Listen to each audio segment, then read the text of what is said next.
You're listening to the ADHD Support Talk Radio podcast. This episode of the ADHD Support Talk Radio podcast is sponsored by the free on-demand Time Management Expert series. This is a 5-hour webinar series, and it is completely free for you to listen to until April 17th, 2019. Sign up now by going to www.addclasses.com. And today I am airing an interview with Dr. Ari Tuckman about time management, how to feel the future.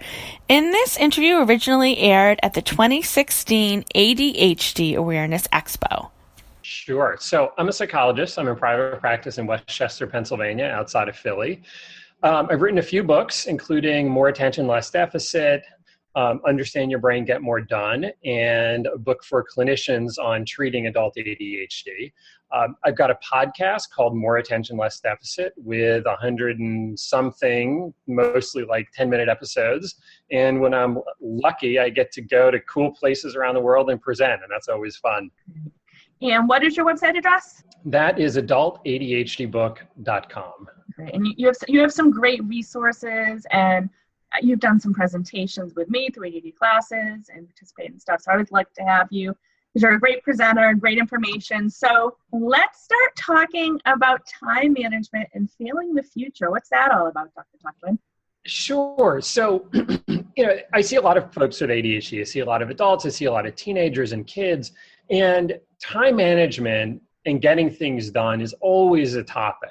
That's like the perennial topic of discussion in my office. And, on the one hand, time management involves just sort of basic awareness in the sense of just knowing what it is that needs to be done. So I had a college kid in my office yesterday, and we were talking about copying down all his assignments just so that he actually knows what they are, because often they just fall off his radar.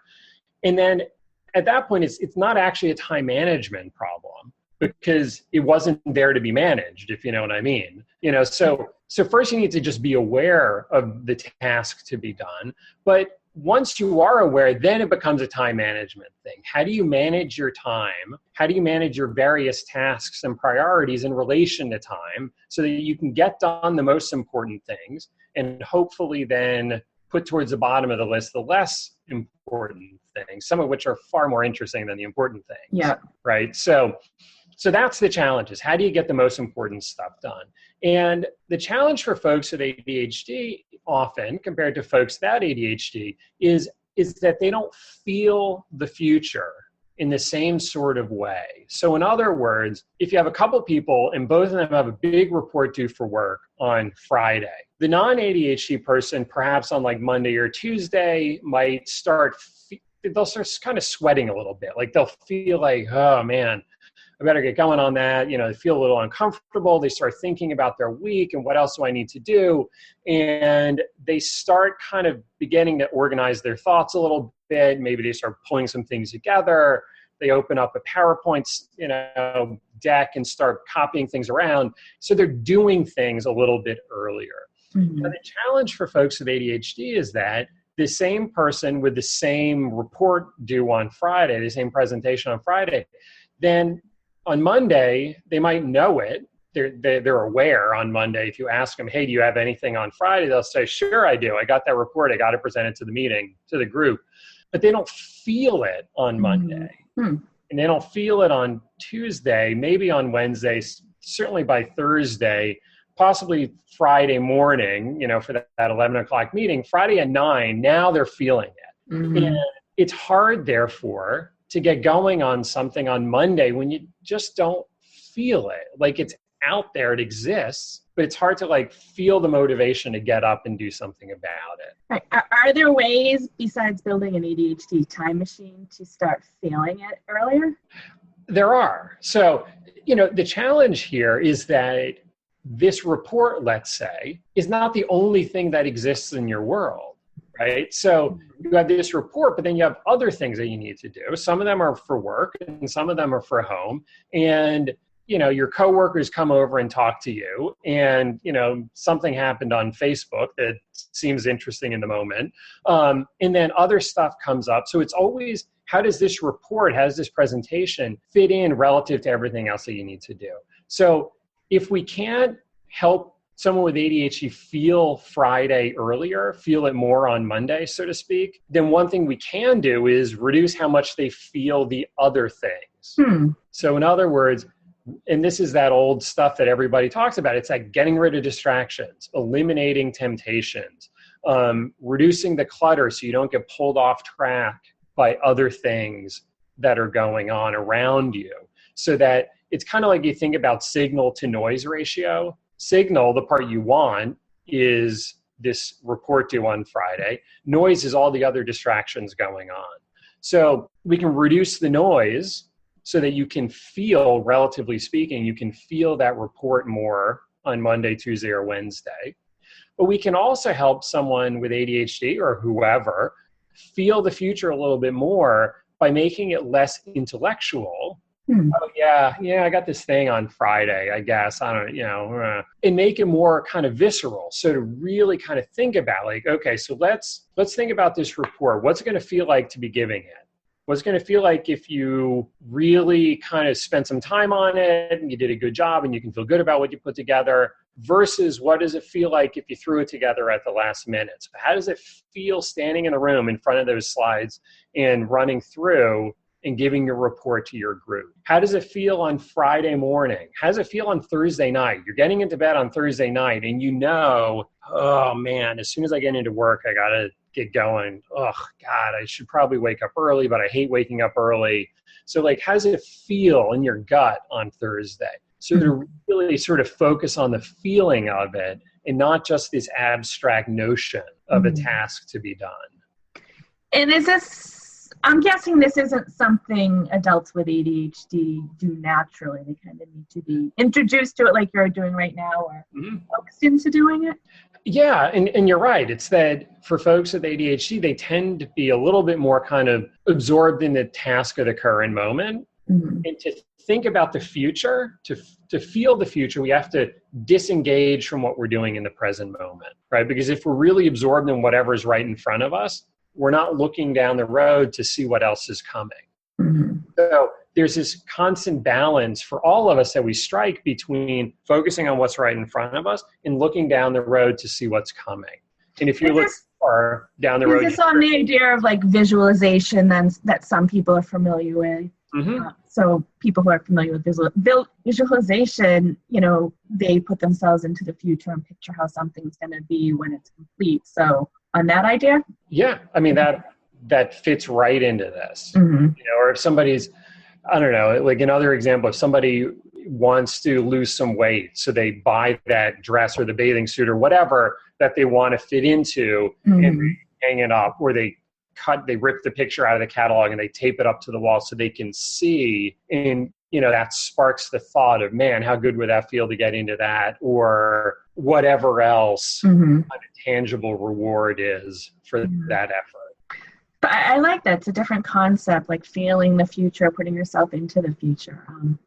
I hope people try this. It's well, and it's also, what's nice about it is if you can do this, it means that it's much more self-directed. It's much more being pulled towards something as opposed to being kind of nagged or scolded into something, including if it's more of an internal thing where it's like, I know if I don't do this, then people will nag me about it. They don't even need to open their mouth and they're already in your head, as opposed to, what do I want to do here? How do I want my life to be? What kind of a person do I want to be and be seen as? So I think it's more self-directed, and maybe that's just like, my thing. I mean, I do work for myself, so maybe this is like my sort of oppositional issues coming out, but I don't know. It's kind of nice to be self-directed and to not feel like you have other people kind of hounding you into doing stuff. Yeah, so it's looking at it at the benefit, what's in it for me, as opposed to just, okay, what are the consequences for not doing it? So yeah, more positive and self-directed, as you said. Yeah. And it's always more motivating to work towards something than it is to work away from something. Mm-hmm. So say somebody has a paper or something that's due, I don't know, in 3 weeks. What can they start doing now to make it to feel the future, to become more in the future? So I think that, so the first step in that is to think about, and this is the more intellectual part, but to think about, okay, so what's involved in this paper? Like, let's actually look at the topic. Let's think about it for a minute. How am I going to do this? What am I going to need? How long might it take? Let's add some extra time because things always take longer than we think. And to sort of break it out and to create, in a little bit more of an intellectual way, a plan for it. Mm-hmm. And in that process, to really sort of be honest with themselves, because I think that, we all have these little lies that we tell ourselves. Well, I can probably do that in a night. And it's true to an extent, but maybe not reliably. And sometimes it doesn't work out. Or you can technically do a paper within 3 weeks, but it's really not your best work if you do it in, or technically you can do a paper overnight, but it's really not your best work. So creating a realistic plan and being a little bit hard on yourself about it. But to then begin to create those deadlines. And, so if I'm going to have it done by this date, I need to have the research done by here. I need to put together an outline by here. And then I need to start writing by here. So those are your intermediate deadlines. And then to begin to feel them and to say like, okay, if I get my research done by the 15th, how am I going to feel? Like, how does that feel to know that I'm like ahead of the game, that I'm in a good spot? How am I going to feel on the 15th if I've gotten that done?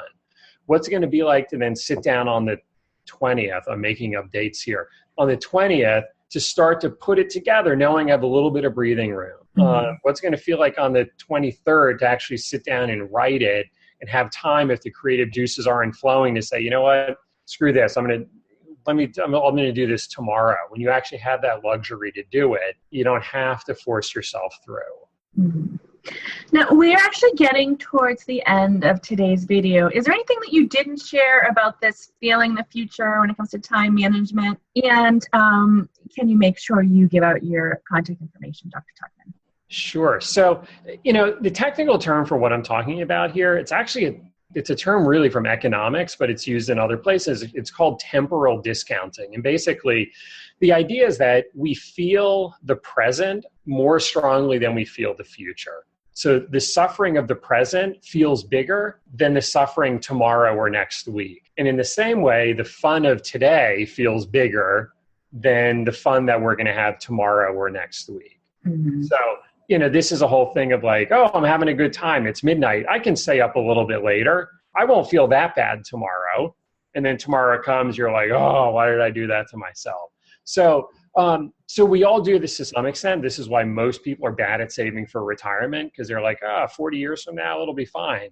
But folks with ADHD do more temporal discounting compared to people without ADHD. So if your natural tendency is to discount the future, it just means you need to be that much more intentional about really kind of like feeling the future in the present and bringing that future into your present decision making. So that's the kind of like big concept. But hopefully from that big concept, you can then create better strategies for yourself to kind of feel the future a little bit more fully. Great. And what is your website address again? So my website is adultadhdbook.com. Okay, great. Thank you so much, Dr. Tuckman, and thank you everyone for taking the time to watch this ADHD Awareness Expo video. If you'd like to learn more about time management and what Dr. Ari Tuckman was discussing in this podcast episode, sign up now for the free on-demand webinar series. Dr. Tuckman gives a 2-hour presentation about understanding and applying the science of time management. You can sign up for this free 5-hour webinar series until April 17th, 2019 by going to www.addclasses.com. That's www.addclasses.com.